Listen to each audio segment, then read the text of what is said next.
Study with Shashank में आप सबका स्वागत है। आज मैं आप सबके लिए जीव विज्ञान की एक नई सीरीज शुरू कर रहा हूं, जिसकी सहायता से आप सभी को आने वाली सभी तरह की एक दिवसीय परीक्षाओं में निश्चित सफलता प्राप्त करेंगे। तो चलिए शुरू करते हैं आज जीव विज्ञान का प्रथम पार्ट। तो पहला क्वेश्चन है, विज्ञान की वह शाखा जिसमें जीवधारियों का अध्ययन किया जाता है। जीव विज्ञान, भौतिक विज्ञान, जंतु विज्ञान या वनस्पति विज्ञान। तो इसका सही उत्तर होगा जीव विज्ञान। विज्ञान की वह शाखा जिसमें जीवधारियों का अध्ययन किया जाता है उसे जीव विज्ञान कहते हैं। चलिए अब अगले क्वेश्चन की तरफ आगे बढ़ते हैं। दिया हुआ है कि बायोलॉजी शब्द की उत्पत्ति कहाँ हुई थी। बायोलॉजी शब्द की उत्पत्ति कहाँ हुई थी? अमेरिका में, ग्रीक में, फ्रांस में, इनमें से कोई नहीं। ठीक, तो इसका सही उत्तर होगा ग्रीक में।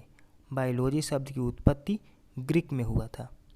चलिए अब अगले क्वेश्चन की तरफ आगे बढ़ते हैं। दिया हुआ है, बहुत ही महत्वपूर्ण क्वेश्चन है, कई बार एग्जामों में आया हुआ है कि जीव विज्ञान के जनक किसे कहा जाता है। लिनियस, रॉबर्ट हुक, थियोफ्रेस्टस, अरस्तु।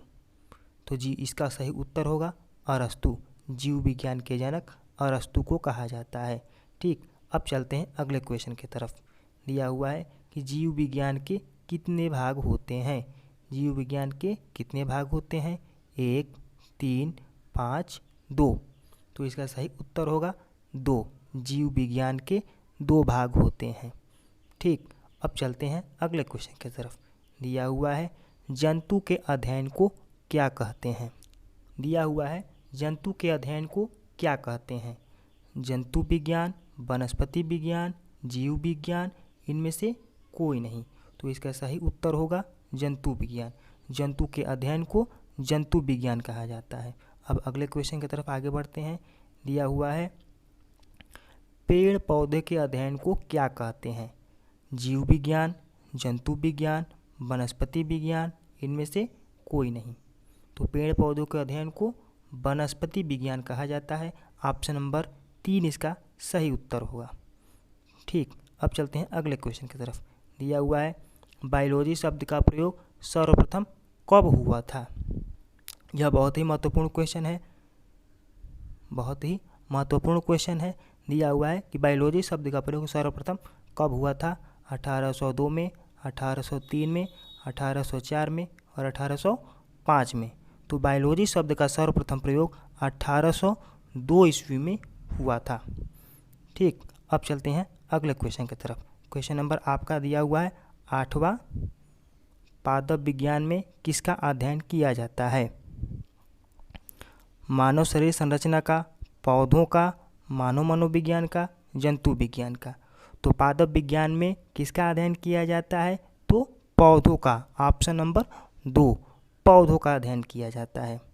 अब चलते हैं अगले क्वेश्चन की तरफ। दिया हुआ है, पक्षियों के अध्ययन को क्या कहा जाता है। पक्षियों के अध्ययन को क्या कहा जाता है? आर्कनोलॉजी, ऑर्निथोलॉजी, हर्पेटोलॉजी, बर्डोलॉजी। तो पक्षियों के अध्ययन को ऑप्शन नंबर 2 ऑर्निथोलॉजी कहा जाता है। और आर्कनोलॉजी की बात की जाए तो इसमें आपको मकड़ियों का अध्ययन होता है और हर्पेटोलॉजी में सरीसृपों का अध्ययन होता है। अब चलते हैं ऑप्शन नंबर 10, जो इस सीरीज का सबसे अंतिम क्वेश्चन है। दिया हुआ है कि सौरोलॉजी में किसका अध्ययन किया जाता है। मच्छर का, छिपकली का, तिलचट्टा का, सांप का। तो सौरोलॉजी में छिपकली का अध्ययन किया जाता है। आई होप कि यह सीरीज आपको बहुत ही पसंद आया होगा। धन्यवाद।